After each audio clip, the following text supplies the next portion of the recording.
Good evening, Mr. Bond fans. We are back talking James Bond novels with Raymond Benson's Double Shot, which is coincidentally exactly how I like to take my Jack Daniels after a particularly stressful day at work. Double Shot was first published in the year 2000 and is the second in Benson's Union trilogy, the Union being the Spectre-style villainous organization that Bond goes up against. I'm coming off of High Time to Kill, which is my favourite Bond continuation novel so far of them all. I really adored that book, and so I actually went straight into Double Shot immediately after finishing that, which was a few months ago as of me making this video. So I've actually read Double Shot twice now because I was on such a high with the Benson books I kind of just blasted through his last three original titles, and I ended up getting so ahead of myself that I needed to go back to make sure I was remembering things correctly. So I'm making this video having read the next book too, Never Dream of Dying, and that's the conclusion to the Union trilogy, and oh boy can I not wait to talk about that one in the next video. But first, Double Shot. This is easily one of the craziest Bond plots that I've come across in my read-throughs so far. It's also one of the most compelling and one of the most Hitchcockian as well. I know from seeing interviews and what have you that Raymond Benson is a big Alfred Hitchcock fan. If you've seen many videos on this channel, you will know that I am also a big Alfred Hitchcock fan, so this is so up my street. I was so happy when I realized that Benson was really leaning into those Hitchcockian themes with this one. It's a real Bond-Hitchcock mashup, which gives this particular novel such a unique identity amongst these Bond novels that I've been reading through. And, oh yes, it also has matadors thrown in it for good measure. So in terms of the broader strokes of the plot, and don't worry, I'll be giving plenty of notice later on in the video when we talk about some spoilers, but the story here is actually, I felt, quite reminiscent of Ian Fleming's From Russia with Love. After a prologue, we get a chapter where the villainous organization, the Union, are plotting their revenge against James Bond due to the events of the previous book where Bond foiled their plans in High Time to Kill. So Legeron, the head of the Union, tasks Nadir Yassassin to come up with a plan, and Yassassin reads to be very much like a Kronstin from Russia with Love kind of character. There's mention made of him as a master planner. Like a chess champion, he could predict every possible move and counter-move in any job he undertook. Anyway, there's a whole political aspect to the Union's plans which go beyond just getting revenge against James Bond, because they're in with a guy called Domingo Espada, who is a Spanish nationalist and a former bullfighter, who is furious that Gibraltar is owned by the British and wants it returned to Spain. So in tandem with the Union, there's this whole plan concocted to kill the British Prime Minister and the Governor of Gibraltar at a press conference, and they're going to have James Bond be the one to commit these murders. So were this plan to succeed, Espada would essentially become the Governor of Gibraltar himself, James Bond's name would be absolutely tarnished, and this would satisfy the Union's lust for revenge. And just seeing how the Union go about this plan and reading the whole machinations throughout the plots, throughout the story, it was entirely gripping, and I thought there was just a wonderful amount of suspense and mystery in this story. Bond himself is suffering from migraines that he sustained in the previous story in High Time to Kill, so when we pick up with him, he's quite off-kilter. He's not operating at full capacity. He's having blackouts and he's seeing things and you're not quite sure what's real and what isn't, and it does give the story this kind of dreamlike quality. There's a point where he thinks he sees Tracy, his dead wife, and then there's another point where he thinks he sees himself, like, just walking down the street. It's also still quite raw for him that his assistant, Helena Marksbury, was murdered by the Union at the end of the previous story, so Bond is in a really broken place at the start of this adventure, and understandably so, and a main driver for him in these early chapters is investigating Helena's murder and trying to find a lead, essentially. Anyway, it all gets very Hitchcockian, and Bond is framed for a different murder committed by the Union, and then he's on the run from both the villains and the authorities for much of the story, which is such a classic Hitchcock element, and you see that in many of his films, The 39 Steps, North by Northwest, and so on, because indeed, in this story, Bond is going rogue. M tells him to step back. This is all a bit too personal for him to be investigating, but he ignores her and carries on anyway. There's a whole chunk of the story set on a train as well, which made me think of The Lady Vanishes, which is one of my all-time, it's one of my all-time favourite films, never mind one of my favourite Alfred Hitchcock films. I absolutely adore that film. And, you know, there's a bit like where Bond gets talking to this lady, and they're chatting a bit, and then later on he sees her, and she completely ignores him, and then he's trying to talk to her again at another point, and she's like, who the hell are you, kind of thing. And you're thinking, like, what's going on here? Why is this woman behave? Why is she flip-flopping between being so friendly and then just kind of blank pranking him.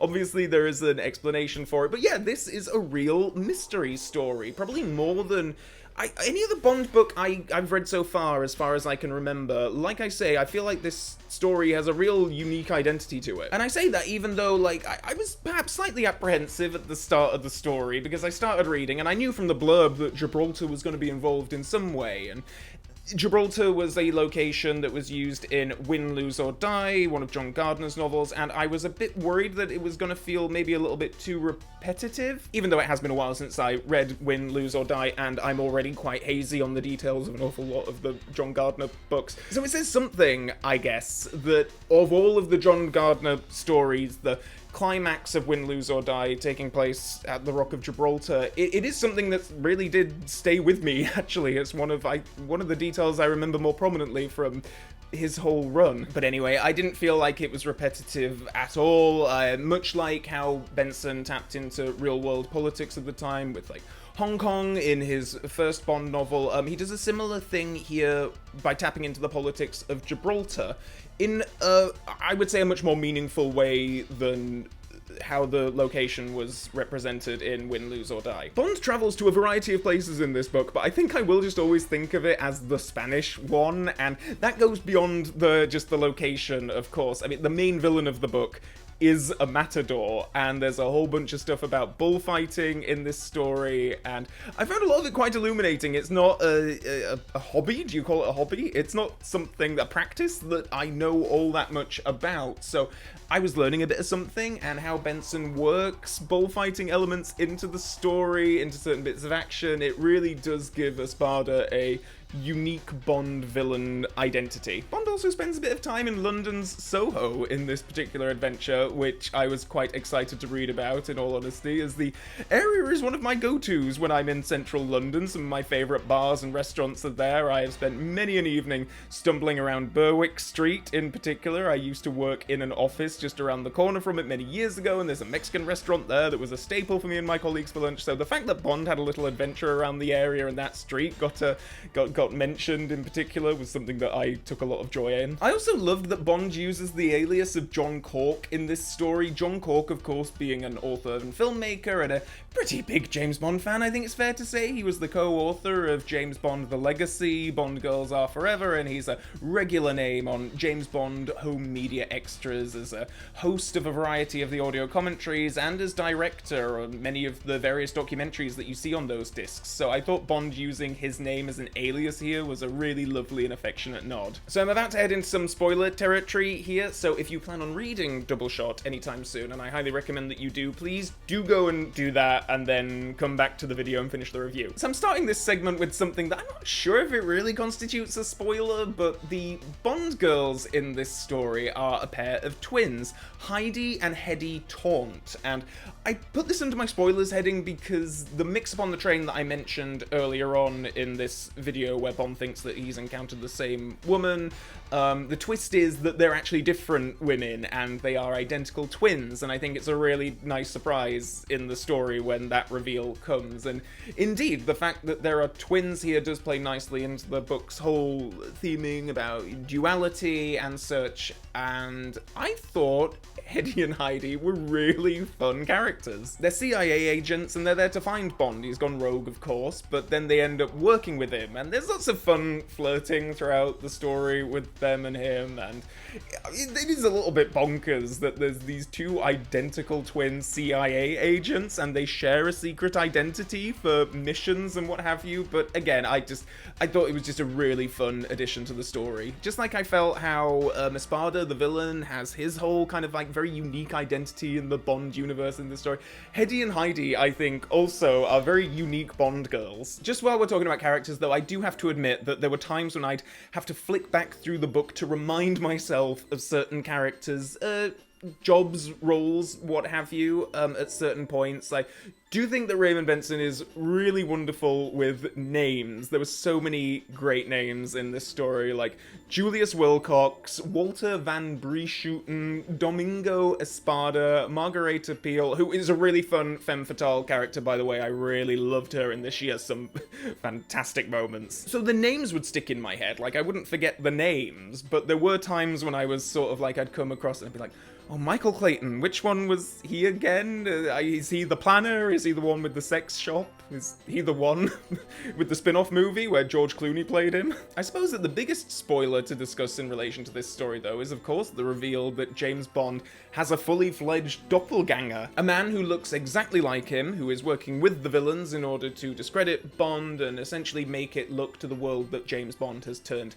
evil, to discredit him and so on, and I thought that this was a really interesting element to the story. We often have villains who represent the dark side of Bond throughout Bond novels and films and what have you, so to have like Bond's like actual double here really took that to the next level. So the guy who's impersonating Bond, his real name is Peredur Glynn. I don't know if I'm pronouncing that right, but he's an absolutely bonkers character. He's this Welsh guy who worked for the Union previously, and he had a similar build to Bond, and they sent him to this plastic surgeon in Hollywood to get him transformed into James Bond, essentially, and he's clearly gone mad. There are times in the story where he insists that other characters refer to him as James Bond, and he's clearly very much enjoyed and enjoying the process of being 007. He really is more of a pawn in the villain's wider scheme, so he never really comes across as like a particularly like, you know, strong, higher-up kind of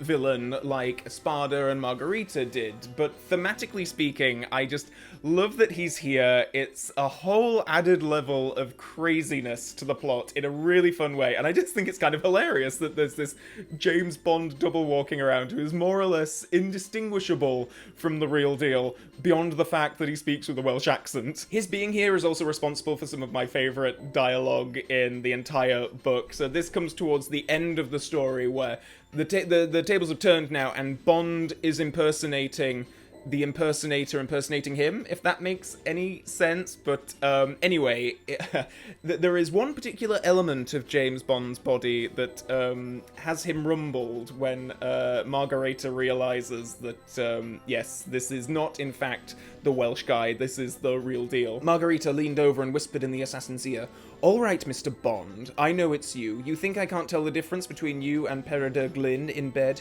You gave yourself away last night with the one area of your body that the doctor in Hollywood didn't alter." So we can thank DoubleShot for confirming that James Bond is indeed very well endowed. That passage that I read was from towards the end of the book, and I did really love the whole shootout in the climax at the end of this thing. 001 is here, which is really cool, but yeah, the story kind of builds to this shootout at this summit in Gibraltar, and it's a really quick moment. It essentially amounts to like, I think it's like 6 seconds, but I loved the way that Benson broke down the seconds, and there's so much going on in this really short space of time, and it's like you're seeing this really intricate bit of action in slow motion. I thought it was a really clever way of doing something quite unique with the climax. So another Raymond Benson, another favourite James Bond novel for me. This one has such I feel like I've used this word quite a bit throughout this review, but unique. And yeah, I think that this book has a really unique identity, and it's playing with themes that I find very interesting. The Hitchcockian flavour, of course. I've